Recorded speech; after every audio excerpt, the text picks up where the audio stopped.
Good evening and welcome to Momentous Live, episode 70, if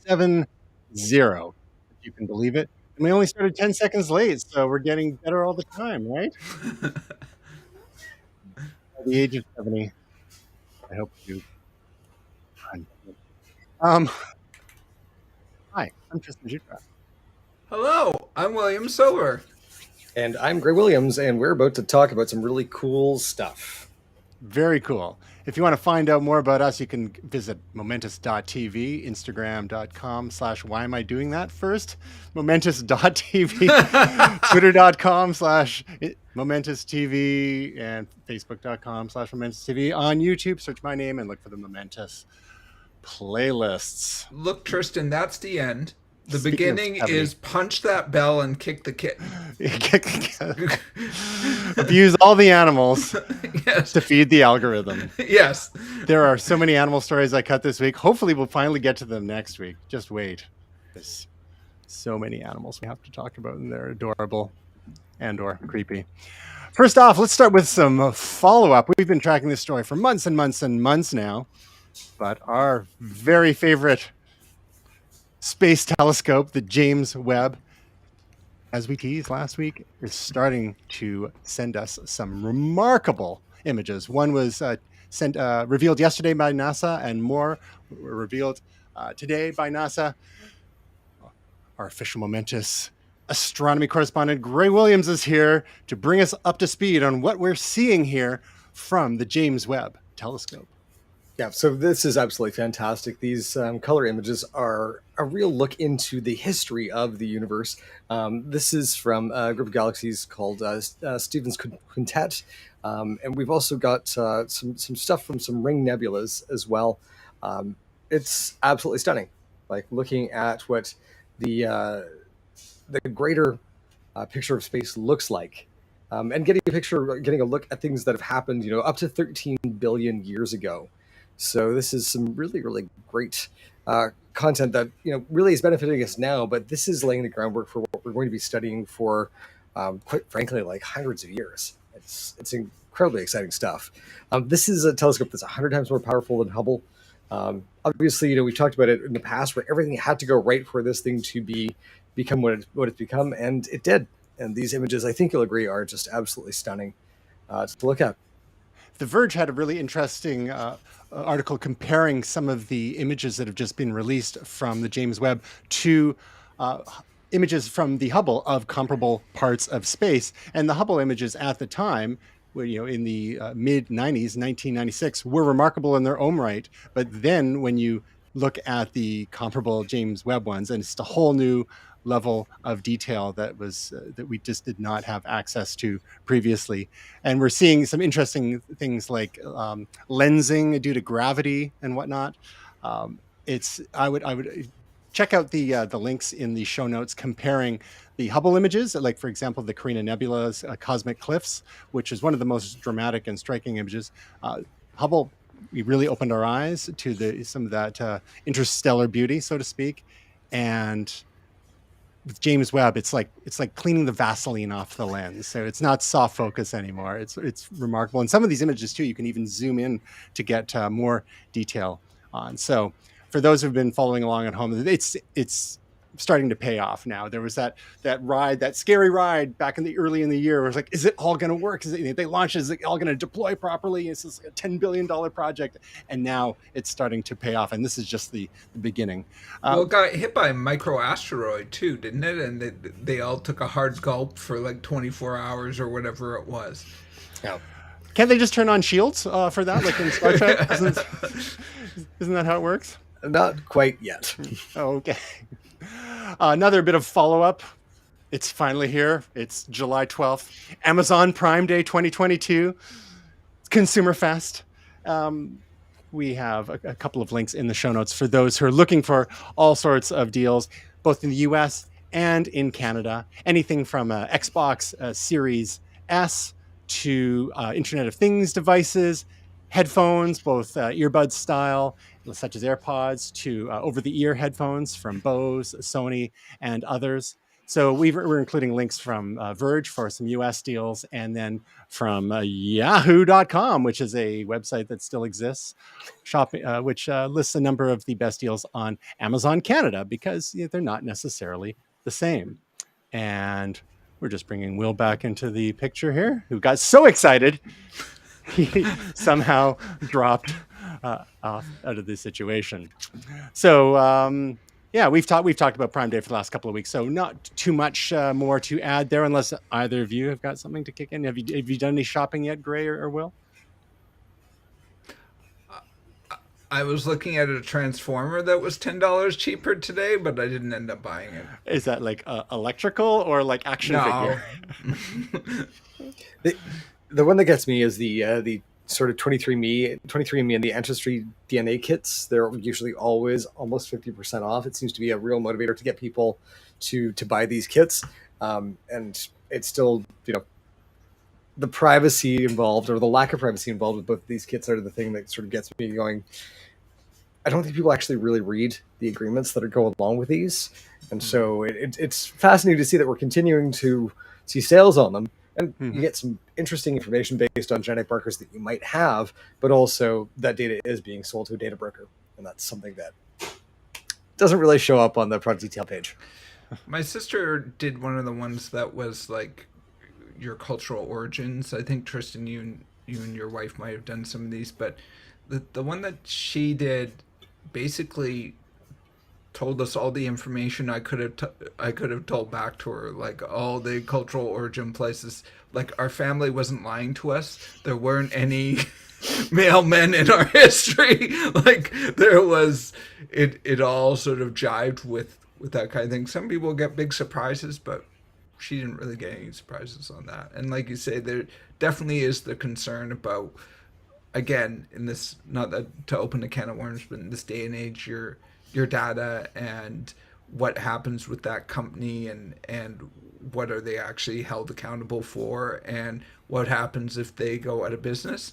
So there's all those concerns. Maybe we should just focus our Prime Day dollars towards buying not a smart TV, a dumb TV. Again, smart TVs have their own privacy concerns, especially the ones that are subsidized themselves. They subsidize their low prices with advertising.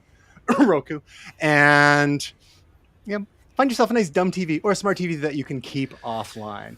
But lots of great deals to check out. Again, always compare. Gray mentioned Camel in previous weeks for tracking the prices of Amazon products over time, but have a look at Best Buy, have a look at Canada Computers. Also, there's all sorts of Newegg and others before you pull the trigger there, because a lot of these other sites are also running competitive deals. Best Buy's calling it Black Friday in July, and of course smaller local retailers who would appreciate your business too, especially after a rough couple of years in these unusual times. Speaking of billions of dollars in a different way, another story we've been tracking for months and months now that is just seems to be totally blowing up. Twitter sues Elon Musk for attempting to abandon $44 billion acquisition. To me, this seems like, there's a few theories on this, on why Elon is pulling out. He's claiming that they weren't Twitter wasn't forthcoming with the percentage of bots operating on the platform, and that's a thing that, who knows if it's knowable or not. They did provide him with a fire hose feed of data to sift through. One can argue that why did he sign a deal before doing all this due diligence? Because the bot thing isn't in the isn't in the purchase agreement, et cetera, et cetera. Some people are saying, well, maybe this is just a way for him to liquidate a bunch of Tesla stock and then claiming it was for this purchase, but then going, actually, I've changed my mind, and then being able to have that capital for other reasons, so on and so forth. Honestly, who cares? It's billionaires fighting with billion-dollar corporations that don't actually make a lot of money, if any. And, whatever. This is probably going to drag through the courts for months, if not years, and lawyers will get rich. Gray, anything to add? I'm so sick of this story. And this is exactly it. He basically signed a deal that his initial offer, I think, was 5 lines. And not having that stipulation in there is a bit hinky. He's on the hook for $1 billion. Like this is not an Oh, insignificant amount of and if money. they go easy on him, Yeah. Twitter's they're going full Monty on this, saying no, he's on the hook for the whole thing Yeah. because the requirements for that $1 billion like abandonment clause, whatever it's called, have actually not been met. So they have a fiduciary responsibility to their shareholders to get the most possible money. So Yeah. there's a few different things that could happen. One is that they extract more than $1 billion out of him for walking away, or this is all a big negotiating ploy, and he does end up still buying the company, but for a reduced price, maybe, or maybe gets away with just $1 billion. Again, it's just like I wish this would just like wrap up so Elon can get back to cars and rockets and brain implants and tunnels and all Yes. that stuff that Brain implants. Give me the brain chip. let's get back to the dystopian / utopian things, depending if it's a good Elon or bad Elon day. But in my mind, this is just a distraction. Like, come on. It is a bit of a distraction, but also like I feel bad for the folks over at Twitter. They basically told him no. He said yes anyway, and then pushed the issue. And then honestly, this looks like Cold Feet was given every bit of evidence that could have pointed to something amiss, was not able to produce anything, and then is continuing to play we just don't know. No, you do. If you actually had any sort of case, you would have presented it, and you didn't. Ergo, Elon's a bit of a fraud on this one, and it's going to get nailed on it. And I can't wait to see it happen. In other breakup news, Johnny Ive and Apple are officially no longer working together. So he stepped down as chief design officer. Oh God, it feels like forever ago, and also not that long ago, pre-COVID, I assume. But they had some sort of agreement between them that his company, Lovefrom, would continue to consult with Apple. So this is 2019, and apparently they had a contract for about $100 million. Who knows what kind of work Ive's company actually did for Apple in that time period? But the end of this contract, which has not been renewed, maybe Apple's not interested in writing big checks anymore, is that Johnny Ive can go and work for potential competitors to Apple at this point and doesn't have to clear anything with Apple. He's been working a lot with Ferrari and Airbnb, among others.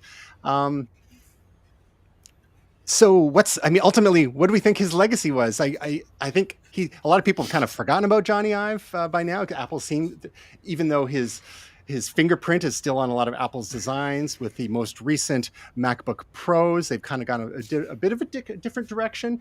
They're not as super obsessed with the thinness, although that's still a feature in the latest MacBook Airs, which are finally getting into people's hands now, the M2 MacBook Airs. But for their pro-level machines, they're embracing the chunkiness, but still very Braun / Dieter Rams inspired design languages there. Gray, what do you think, just, very briefly, the impact of Johnny has been, and how are things going to be different going forward, do you think? It's interesting looking at his legacy. It sort of was one of those things where function followed form over the course of the last 20 years, where Johnny was basically saying it needs to be thin, it needs to be light, it needs to be very, very simple and direct to use. And it really, that vaulted Apple ahead of everyone else. If you take a look at devices over the course of the last 20 years, they had a very different design philosophy. And you had a lot of bandwagon jumpers who followed along with this because there was still space in that sort of design language to be different. We're getting to a point now where, form will follow function, because Apple now having that vertically integrated stack of everything from the processor to they're designing the shape of the batteries.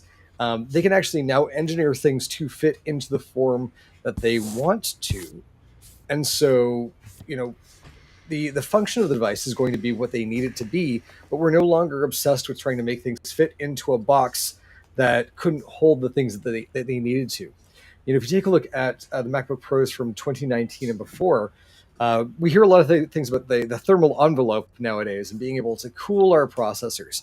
And the Intel processors just simply were not able to run at full speed inside of that enclosure. Basically, when we first started this podcast, I had a 2019 MacBook Pro, and it was a sad purchase to make, because it was one of the last with that Intel processor in it. When I when we would do this podcast, I had to adjust the gain of this microphone to adjust for the fan noise on that computer. I don't hear the fan on this device anymore. I've got one of these new 2021 MacBook Pros, and it is kind of glorious, right? They basically got the hardware now so that they can do what they want with it visually and design wise without having to compromise any of the things that they want to compromise. So I think Johnny laid the foundation, and Johnny built, the first level of the house. From here on out, they're going to build around him and build above him. But I don't really think that we're going to miss too much. He basically provided the gateway for things to look good and feel good. And now they've got guys like was it Johnny Soroji who are making them actually good on the other end. And design will ultimately report to Jeff Williams, who some figure may be being groomed to be the next Apple CEO, even though he's only a couple of years younger than Tim Cook. But not really a design guy per se, more of an ops guy, operations guy like Tim Cook was. So the question is, what will Apple's design leadership look like? There is no chief design officer anymore. Hopefully they don't lose their way. Now, one question that I did not warn the two of you about, but let's do it just for giggles here. Johnny Ive has been largely responsible for the macro level design of Apple's products since the mid to late 90s.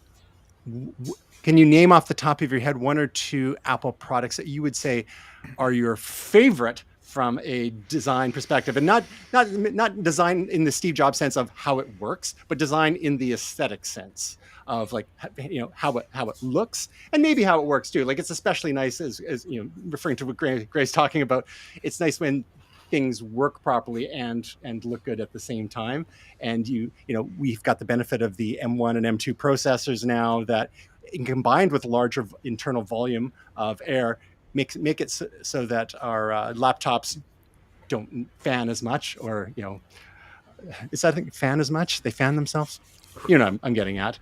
But Will, any design favorites from Johnny Ive over the last few years? Decades, that is.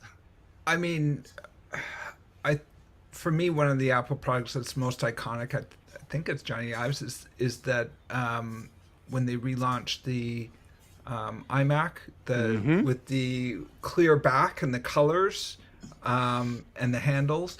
I mean, say what you will, and now it looks a little comical in terms of it's a CRT. But I mean, they were kind of mind blowing at the time. I knew a few people that had them when I was in university, and I never had one myself, but they were kind of, totally blew my mind about computers because they're all in one. They weren't those towers. It was cool with the see-through and the colors, and it was really a design and form factor. I mean, it took up less space on a desk, and it was still a pretty powerful little machine at the time. And it was a game changer. It didn't take long for all sorts of other translucent designs to emerge in the consumer electronics and home electronics market. So when Steve Jobs returned to Apple in, it was like 96 or so, after the purchase of his company at the time, Next, the Mac lineup was largely beige and just didn't look all that different from the PC market. So with Apple's marketing campaign of Think Different, they needed to start designing differently as well. And the bridge product there was known as the Power Mac G3 All-in-One, which affectionately referred to by some as the Molar Mac. It was basically an iMac in a different shape. It was mostly for education, and it still had the legacy ports, whereas the iMac dispensed with most of those and went all in with USB. But Steve Jobs probably saw this thing and went like, what on earth are we even doing? So a year later, we got the iMac. He basically threw the challenge down to Johnny Ive and said, okay, we can do better. Let's really shake things up. And how about you, Gray? Any designs come to mind? For sure. Well, just going back to that particular device there, it was interesting because I sold computers at the time when this came out. I was working for Hmm. Future Shop, and where The every other the computer iMac or the Molar? package, the iMac, and Okay. so every other computer package had multiple boxes that you had to go and get. You got the monitor, you got the actual CPU.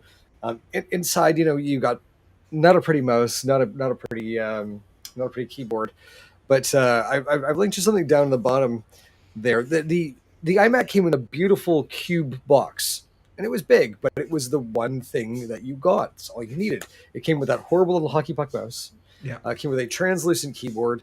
It used USB, so I think Epson printers were the first printers there that took advantage of it. We saw so many computers that started to ape the style and design ethos of the iMac, at least in spirit. The compact toaster on the right there was probably one of my favorites. It actually used a Celeron processor, and it was absolutely horrendous. So, The one on the left looks like a coffee maker.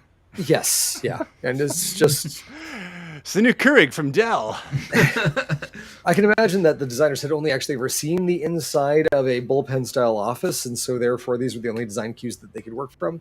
For me, the toaster G4 the Cube G4, pardon me, was probably one of my favorite Apple designs. It is a it didn't do very well. It did overheat.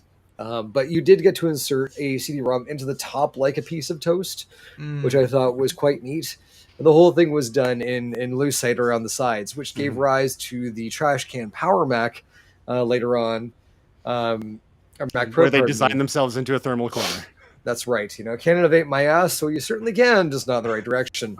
And it's interesting because we actually have a number of those trash can Mac Pros at work. They were built in 2013, and we've only decommissioned them now, which means they lasted for 9 years. So they did okay. I remember But when they were brand new. yeah, right. And it was one of those things where it had a sensor in it where when you turned it around, it felt you turn it around, it would light up the indicators for the ports on the back. It's heavy. If you can basically one button to open the case, you open it up and slid the top off, and you have this beautiful triangular motherboard on the inside with their was error checking and correcting RAM and whatnot, and a custom designed ATI AMD video card thing in there. Absolutely fascinating what this was. It looks like the MCP from Tron, or it looks like what a computer core should look like, and so small and relatively light. I mean, it's heavy when you pick it up, but when you think of what's all in there, it's kind of cool. So I thought that was the ultimate expression of minimalism in PC design. There, yes, yeah. What's it going to be? A cylinder, which you could pack 24 of these into a flat and have a flat of Power Macs. So those two were the ones for me. I have a soft spot in my heart for the PowerBook G3 series. There was 3 generations: the Wall Street, the Lombard, and Pismo were the code names, and they were sort of shark inspired in their design. Again, very different for the time. And yeah, this was the Wall Street one here, and they're very heavy, but they're very powerful, almost as powerful as their desktop equivalents of the time. I had the G3 300 Wall Street that came out in 1998. $7,500 retail for that one. So let's not even throw that into an inflation calculator. Holy cow. Went on with a lease program for that. So at least I paid way more over time. Another interesting design too. Again, it's hard to say if this is one of my favorites. He's done so much amazing stuff over the years, but in terms of dramatic, again, with similar design language to the G3 is the G3 PowerBooks was the eMate 300, which actually ran the Newton OS. So this was sort of like a keyboarded version of a Newton, which was largely used for education as well. Just sort of, it's very of its time when you think about it. Late 90s, we had movies like the Matrix and whatnot, so everything was kind of like biomechanical, quasi techno organic in feel before we ended up in the early 2000s with the titanium G4 PowerBook and the real onslaught of the DRAM / Braun inspired design. And that was the whole next chapter of Johnny Ives designs. But I think definitely the iMac is one of the most iconic. And you had alluded to his quest for thinness, and that bit them in the butt. We talked a week or two ago about some of the various generations of iPhones and the iPhone 6 Plus with the bend gate thing. It was a nice, beautiful, thin phone, but a little too thin for those skinny jeans, as we discussed. And there's Stormageddon. Hello, Stormy. So yeah, pour one out for Johnny Ive's official relationship with Apple after 30 years. He was the genius at Apple that Steve Jobs identified. I think he was hired by John Scully? ? Oh wow! Back in the day, he was pretty, maybe a little bit late. It could have been Michael Spindler, or Spindler. Yeah, it could have been one of the caretaker CEOs. But Jobs saw Johnny's potential, and they had apparently a pretty special relationship between them. And we don't really know of such relationships inside Apple at this point. So moving on to our big story this past weekend, which much to the consternation of many Canadians, a gigantic mobile carrier in Canada known as Rogers Wireless had a bit of an outage. And I only realized this, I don't know if it was, when did it happen? On Friday, Thursday, one evening. I was heading out of town anyhow, and it's like, I'm not seeing any bars at all on my phone, and maybe I just need to restart or something like that. But nope, I'm on Fido, which is the fighter brand for Rogers. Rogers bought them at some point in the 2000s, I believe. So yeah, lots of people losing their minds because so many people are reliant on their mobile devices. If you're not on Wi-Fi, you want a data connection that's going through your cell phone. And it was one day, and then it kept going and going, and they restored people in I guess blocks of customers over time. And one of the best parts was the refunds that Rogers was going to be offering to people, for the 1 day outage, and for most people that ended up being $3 worth. Since the outage went on for a while, now Rogers is going to be refunding customers for 5 days of service, which this is not my money to spend, but if you want to really do a mea culpa, in my mind, it's like, how about everyone gets like a free month? They do the Tylenol, like let's regain everyone's trust by like overcompensating. But it's easy for me to spend Rogers shareholders' money, obviously, and maybe even a couple of weeks for something that makes it impact, like really. So $15 credit, okay, great, thanks. How inconvenienced were people over that time? You had Interac systems going down in some places because they were relying on Rogers service, and Interac is even looking at adding backup connectivity suppliers for parts of their network as well. And then the other angle to this story, the other wrinkle here, is that Rogers is trying to merge with Shaw. And if all of a sudden you've got like Freedom Mobile customers and other Shaw infrastructure being affected by potential future Rogers outages, that's even riskier. So the Canadian federal government may be looking at this going, wait a second, we have too few large mobile carriers as it is. Do we want even fewer? So there's a lot of interesting angles to the story. And Will, I'm going to start with you. As far as I know, you're not on Rogers, but in your work last week or early this week, or any of your colleagues, what was the impact? Did you hear anything, even if from friends or family? Oh yeah, certainly. I mean, I'm in an IT department, so it certainly was something that came up about circumventing a few things. Luckily, we were able to get around it. My father-in-law had an interesting thing where he had a Rogers phone, but he's on TELUS TV and internet, so his internet at home was fine, but his phone didn't work. Outside. So it's funny. He didn't really realize it till he had gone out to his car and then couldn't make a phone call out by it's like, what's going on?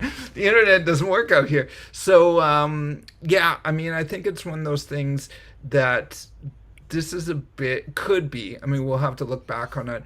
This is really an important, I think, moment for Canadians to take a look at how we use the internet and how the internet is supplied to us. And I think the Canadian government needs to look at this, that this isn't just private companies, that this has become an essential service for the nation. In terms of private citizens, obviously there's been impact, but businesses, I went through a drive-through that wasn't taking Interact. There's gas stations that have had issues, and other 911 wasn't working for Rogers 911 wasn't customers, working, like- emergency services, fire, police, all those things. So this wasn't just that you couldn't make a telephone call from your Rogers phone. This was impacting businesses and services that are essential to the running of the country. And like you say, the Shaw thing is one thing, but there needs to be a better look at the nature of these sort of monopolies, and how they work with each other, but also having maybe redundant systems that aren't tied to private business. I think there's a lot that really needs to be looked at here, and this has been an eye-opening experience. Now, there are a lot of outages. I was reading something from Cloudflare. It was sent around at work, just breaking down the outage, and saying that businesses tend to go down a lot, or should say that it's not infrequent. But the thing is, this was very long, and it was maintenance, which is kind of strange. And so this was really an unusual experience from that regard, that they didn't just get the system back up after an hour or two. This was a long period of time, and it was done after internal maintenance, which was all kind of strange. To be fair, Windows wouldn't let them cancel the update. But no. Well, putting in 20 seconds. Oh no. Well, just don't bring pop into the server room. That's what I would say. That's the lesson there. Is that on fire? That's on fire. Yeah. Now, so some of the things that the Canadian federal government is asking the major mobile carriers to do is have a plan of attack within 60 days to help mitigate the situation for users in the future, having some cooperative agreements, some emergency roaming, backup plans, and so on. Now, Gray, I believe you're a longtime Rogers customer, and we'll get into what you were up to over the weekend. How were you impacted? And do you have any other thoughts on this Rogers outage?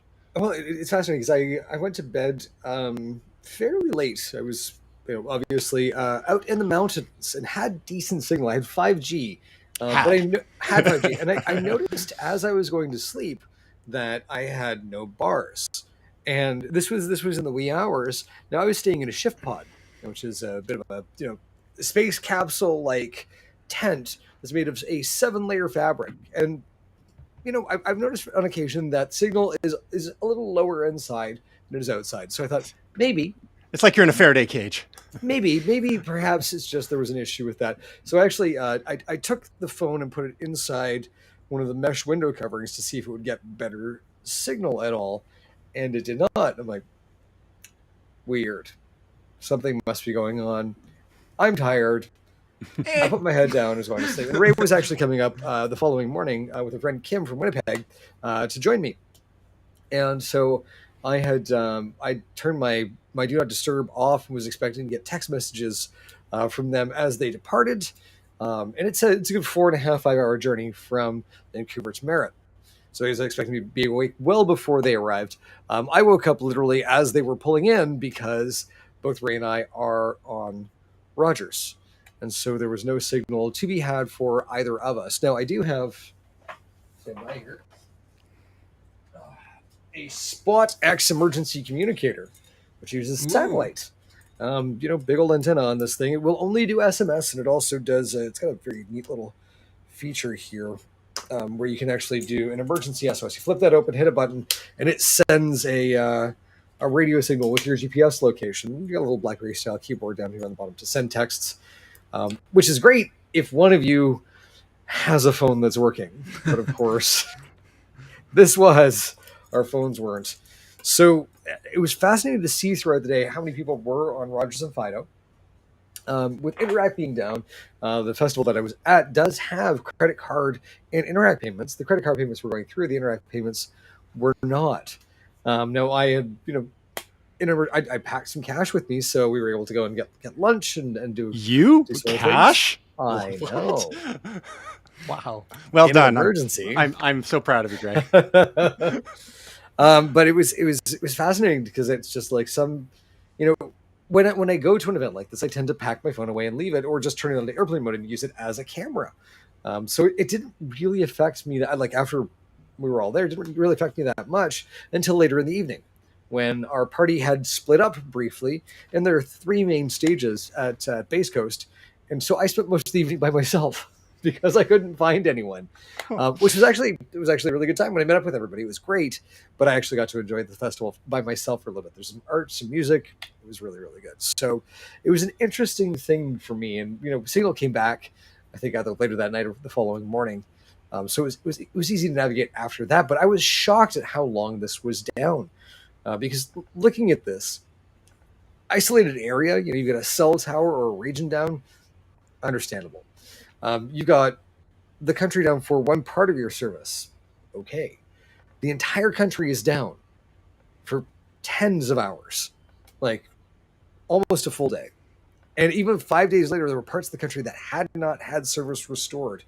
Um, Absolutely unthinkable.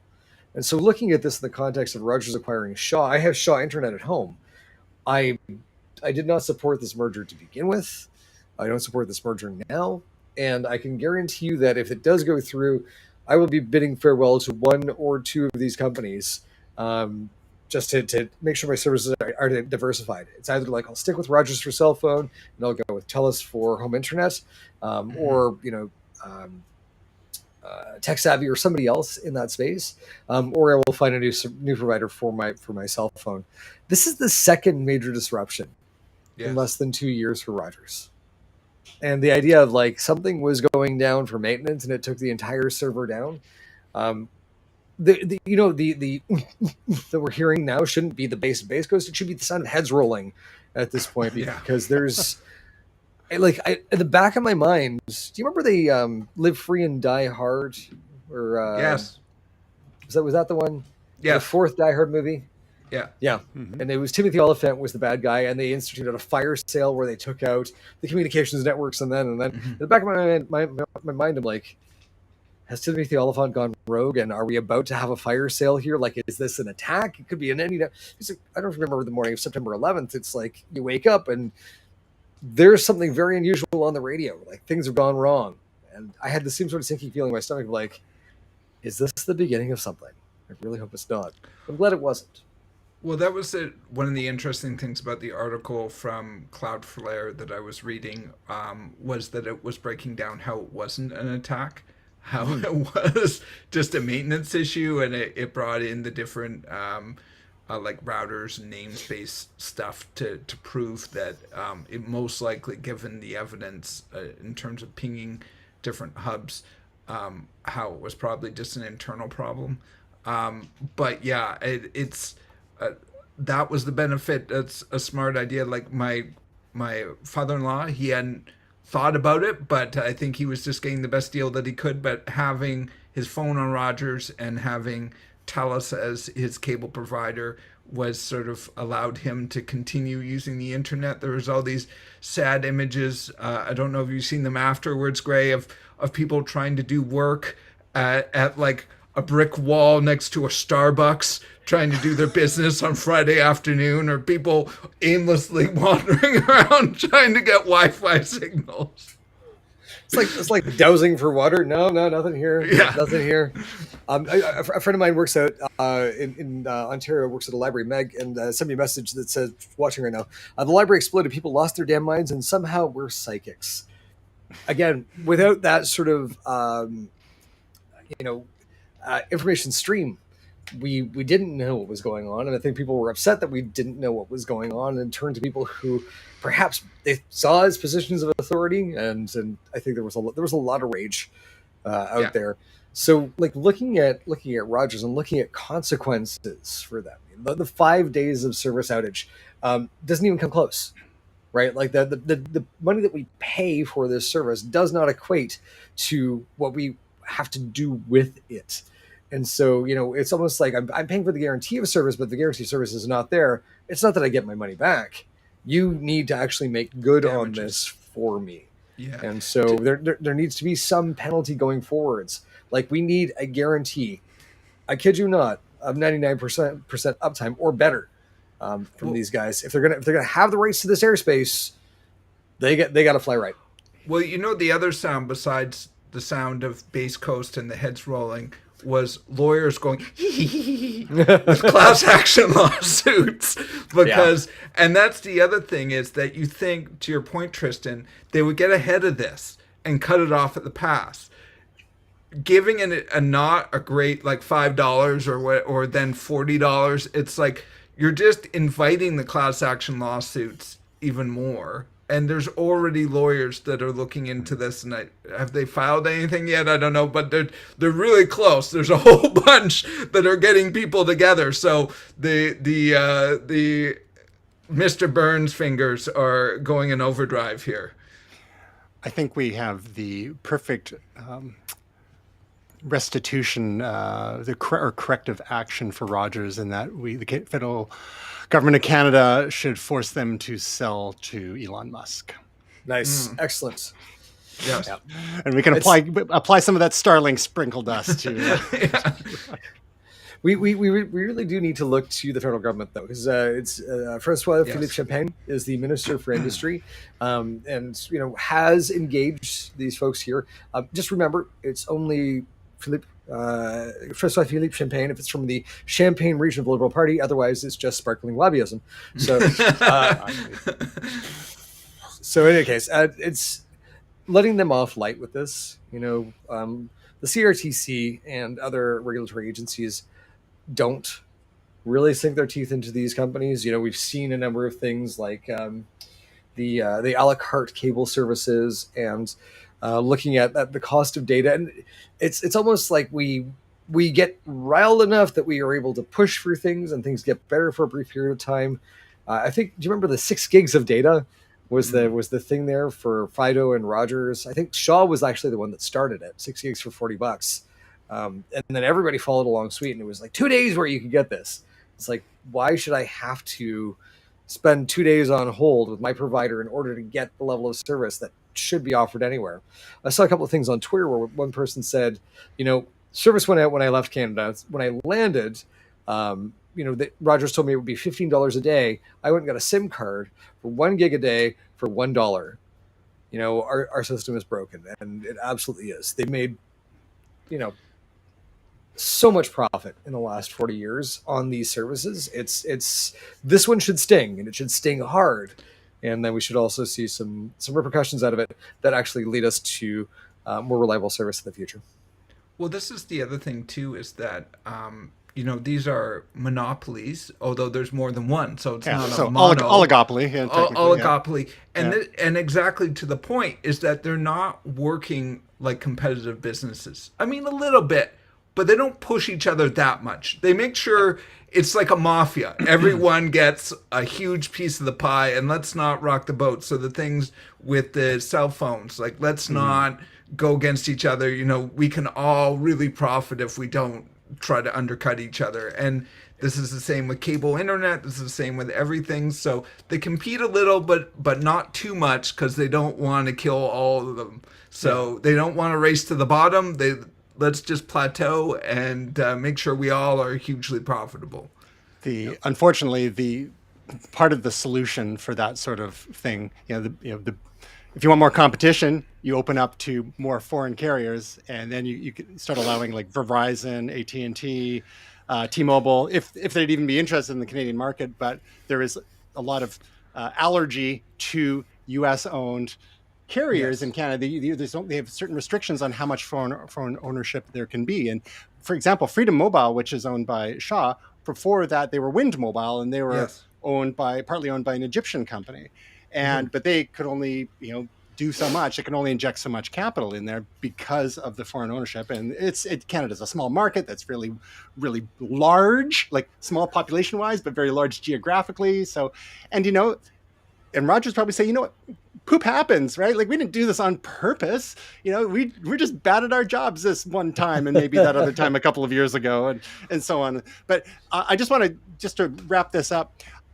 You had alluded to something, Gray, by way of that spot device, and Will, you had mentioned and both of you had mentioned by diversifying one's service providers. Gray, could you just clarify what you some ways in your life that you have redundant systems, such as that spot device, or in other parts of your tech life where you have the old belt and suspenders, as we like Yes. to say. Well, actually, I actually now have a redundant system on the phone itself, which is Mm-hmm. I now have an eSIM Mm-hmm. for another provider that I can switch over to inside the device. So I've got my SIM card from Rogers. I can switch my service over with the eSIM on the iPhone 13 to use that for additional service. The Spot device obviously is a backup for um, uh, when we're in place with no signal, or if again the network does go down. And I don't have it now, but I used to have it where I did actually have a separate internet stream Mm-hmm. for day-to-day use, and then I had a separate internet stream for streaming both inbound and outbound because I was sending and receiving a lot of video signal. And anytime I was using that, it would slow the single internet down.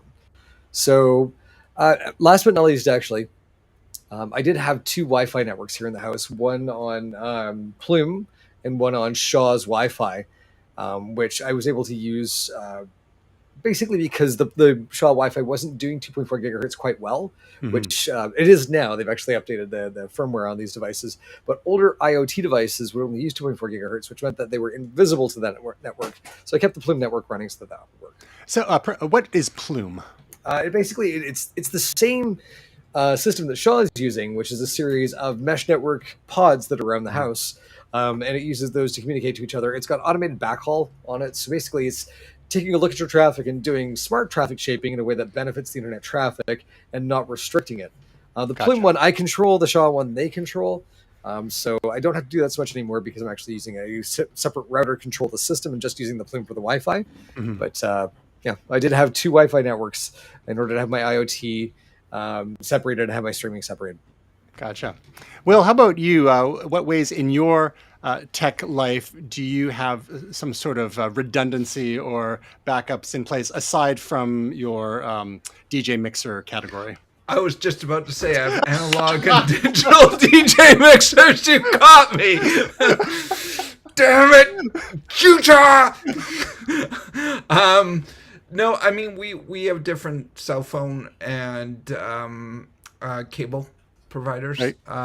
We Are you and Naomi on the same cell phone provider or on different ones? Yeah. Okay. So we bundled that at least. And then at one point we were trying to have an analog phone line, but they don't really do that anymore. It's still digital, or they changed it over to digital, so it's not the old school wire. It's actually just goes in through the internet and then they convert it.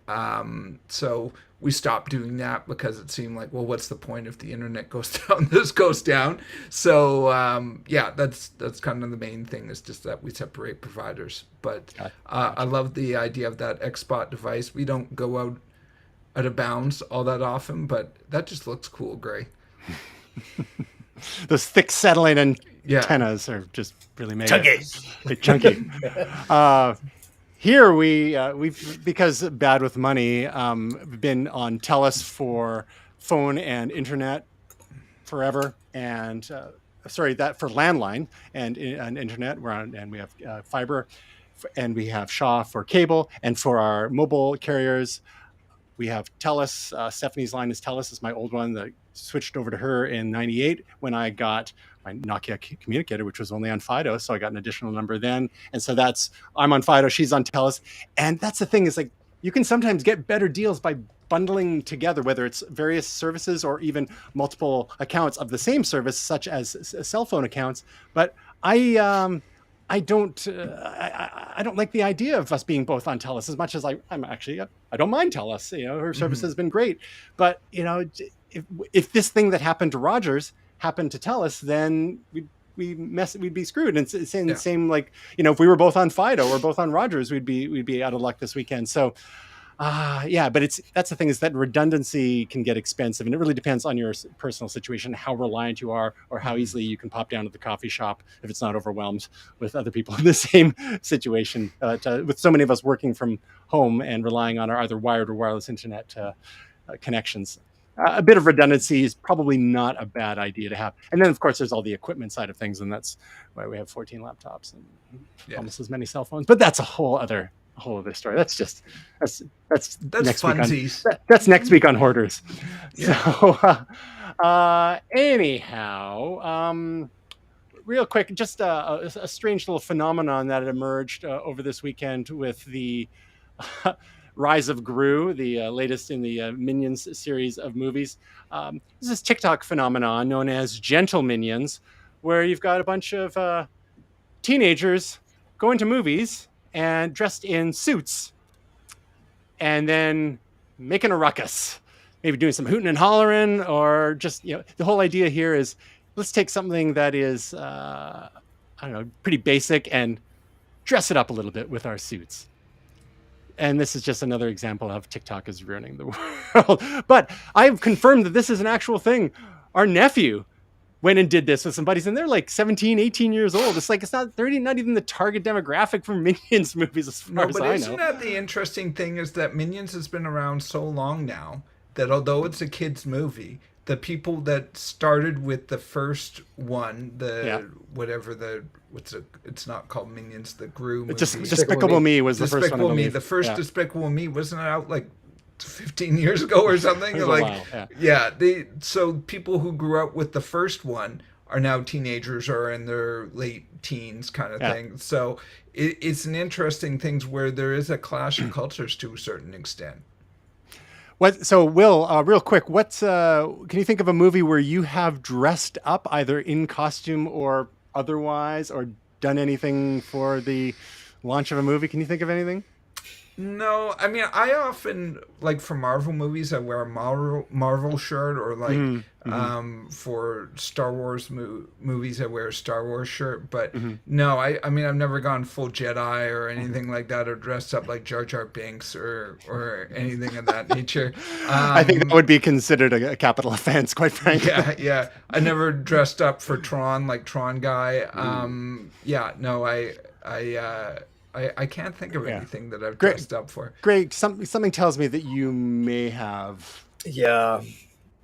I've done it. So, I mean, we did all go see Captain America 2 and waited through 15 movies prior in one sitting? Oh, that was Avengers Age of Ultron, and that was 12 movies, 25 hours. Yes. But were we dressed up? I think we wore basic stuff, but no, something tells me, given your history, that we were there may be one or more movies where you've actually gone full costume. Yes, I did go full Jedi. The Phantom Menace, I did. Phantom Menace, 3 days camped out. There was a GameCube, I think, might have been Rogue Squadron, whatever the GameCube game was at the time, and I ran the battery flat on my car playing the Imperial March. So there was that. It was a little Eagle Summit, 1993 Eagle Summit, and it was a karate gi, which I'd removed the patch from, and dusted up a little bit. Some calf height leather boots, and a friend of mine actually made me a Jedi robe, which I still have to this day. It's actually back in St. George, Ontario, my parents' house, which I will have to see if I can reclaim and bring back here. To get that going on. And yes, there was one of those extendable lightsabers that you would flick out, and there were lightsaber battles. It was interesting because, prior to the film coming out, we'd seen a bit of the lightsaber stuff in the trailers, right? There was a bit, but we didn't see like the high-flying, fast-paced choreography that was in the film. And so, what we were imitating before we'd heard Duel of the Fates in completion with what we were doing afterwards was a vastly different thing. Yeah, and it changed overnight. The thing hit the double speed button there. Yes, yeah. Like here's some amphetamine. Go for it, kid. Because Ray Park. How about Mountain Dew Code Red? Right. One story about that Marvel marathon. There was a person there who was changing their shirt for every movie. I don't know if you remember that. He had a Marvel shirt that was on theme. So he had like 3 Iron Man shirts, 2 Thor shirts. Like he was going through all of them. He had like a whole collection of shirts that he was changing for each movie. I think I distinctly remember the snug fitting Thor shirt. It's burned into your brain, is it? I think that was like it was a premonition of Thor's later state in a few movies later. Yeah. All right, let's get to our picks of the week. William, you are Yes. appreciating Yeah. another little show that we've talked about before when Yes. the initial teaser came out a couple of months ago. Yeah. The Orville New Horizons. You're Yeah. enjoying season 3? Oh Tell us yeah. about it. Believe the hype. It's awesome. It's especially hard. I no spoilers, but season 2 kind of blows the water out on some storylines. This is still really good, really high quality. If you love Star Trek: Next Generation, you'll love this. I have started watching Strange New Worlds. Absolutely love it. It is so much what I wanted. But before Strange New Worlds came out, this for me was like the classic Star Trek that never was, or Star Trek Next Generation season 8, whatever you want to call it. This was it. And I still have a soft spot in my heart. There are two things that drive me nuts. This is not a spoiler. First of all, I know this is original series, but it's not Next Generation, which is on away missions. They bring the captain and the first officer. Are you talking about Star Trek Strange New Worlds or the Orville at this point? The Orville. Okay.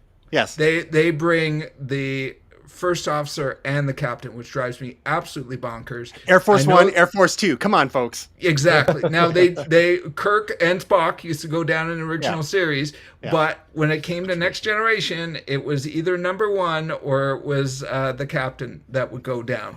So that drove me crazy. Also, no transporters. Oh my God, people! Shuttlecrafts. I appreciate that though, because this isn't the Star Trek universe, right? So it's not the Star Trek universe. And I think it's interesting how they've evolved. Like each season has been less slapsticky as time has gone on. It's getting even more Star Trek Next Generation. I mean, they got to be careful that it's not simply aping it, but the debut season premiere episode really was very heavy theme wise. So yeah, we're enjoying it here as well. We're not fully up to date, but thumbs up on that choice. Definitely. And Gray, have you been watching the Orville yet? I've not, no, and I pledge that I'm going to. Before I think probably what I'll do is I'll wait for the season to finish, and then I'm just going to binge hard. I watched the first couple of episodes and didn't really dig the comedy, but I promise that I will get into it. So they ease off of that as it goes on, but then you'll binge harder with a vengeance. Is that with something like that? I will binge harder with a vengeance. I will. It will be very much. I'll actually even put riddles together for myself that I have to solve in order to find that next episode. Is that Netflix 2? Binge harder? There you go. That comes first. Yes. Hey, what's your pick of the week? Well, speaking of Star Trek: Strange New Worlds, I selected a specific episode here because at 10 episodes in the first season, I haven't seen the 10th episode yet. The 8th episode was a little controversial because it was very much in the spirit of the old original series, and so episode 9, takes us from sort of like this fantasy world of what we saw in the 8th episode to probably the best encapsulation of what feels like an alien film on television that I've ever seen. It is, as they receive a distress call from the USS Peregrine, which is said they had to make an emergency landing on a planet that they cannot get communicators or transporters into, which is a lovely, lovely plot device. Red flag. Yeah, right, like. Little LV-426 here. It's you're looking at, of course, what do they do? But the captain goes and leads 2 shuttlecraft down to the Peregrine, which looks a lot like the Constitution class, which is what the Enterprise is. And they even say it's made with the same parts as the Constitution. But Dr. Mbenga says they're fast. They're very fast. And in no short order, we find out that yes, there is a threat. Yes, it is real, and yes, it is terrifying. Again, won't spoil it direct, but if you've been paying attention to this season, you already know who this is. And I was on the edge of my seat for the entire episode and thoroughly recommend it. Good stuff. Real quick is my pick of the week is the return of none other than Canada's I don't know how you describe them, sketch comedy. Bad Boys isn't exactly the right phrase. Legends? But, Yeah, like not yet. Legends indeed. Like from the '90s, the Kids in the Hall, and they are back on Prime Video with a new season. They're all grown up, so we're like 30 years later, and it's like they've picked up right where they left off. They're a little grayer, they're a little flabbier, but those of us who have grown up with them can totally relate. And again, they just like the Orville start off with a bang, but in this case, it was like with some full frontal male nudity. Spoiler alert. So, Boy, jeez. yeah, but yeah, they've brought back some classic characters, and they've got some new ones, and it's just as edgy as ever. and both Stephanie and I are enjoying it. Again, we have a soft spot for the Kids in the Hall. Again, that's executive produced by Lorne Michaels of Saturday Night Live fame, but definitely a key part of Canadiana when it comes to comedy, right up there with SCTV. Yes. So, projects. Will, do you have anything for us this week? I don't think so, right? Not this week, but coming soon. But Gray, you were up to something this weekend. Yep. Just really quick here. I went to go to Base Coast Festival here in Merritt in BC. Absolutely, it's such a great time. It's a wonderful thing. It is women owned and operated. They curate music and art for 4 days. Thoroughly recommend it. I think we've linked the Instagram feed here. If you're into music and art, would be a thing to check out. And cheers to Base Coast. Base Coast. And so even more fun when you have no cell coverage. We can check out the Instagram account for some of the highlights from Base Coast. And now, you did the set? I did a set the week before. I'm doing a set this weekend at something called Coincidence in the Forest. I actually got to see 3 of my favorite DJs, 2 of whom I had never heard before, one of whom I had met but never heard, and that was Sivs, which you can find at Sivs Music, Casey Riot at DJ Casey Riot, and Long Walk Short Doc, who you can find at longwalkshortdoc.ca. One hell of a 4 hours on Sunday night. Probably some of the best music I've heard in a while. Nice. And of course, Tasia Custodi, who is supposed to be back with us next Tuesday evening, has another video for us all about the hottest Prime Day 2022 deals. And you can find those at youtube.com/Tasia Custodi and all her work at TasiaCustodi.com. Check it out, and let's keep this whatever this economy type thing going. Will, Gray, great to have you as always. Find out more about us, Momentous.tv, Facebook.com/MomentousTV, Twitter.com/MomentousTV, Instagram.com/Momentous.tv, and on YouTube, search my name and find the Momentous playlist there. And I did it all in the right order this time. Will, Gray, everyone else out there, we hope your week is truly momentous.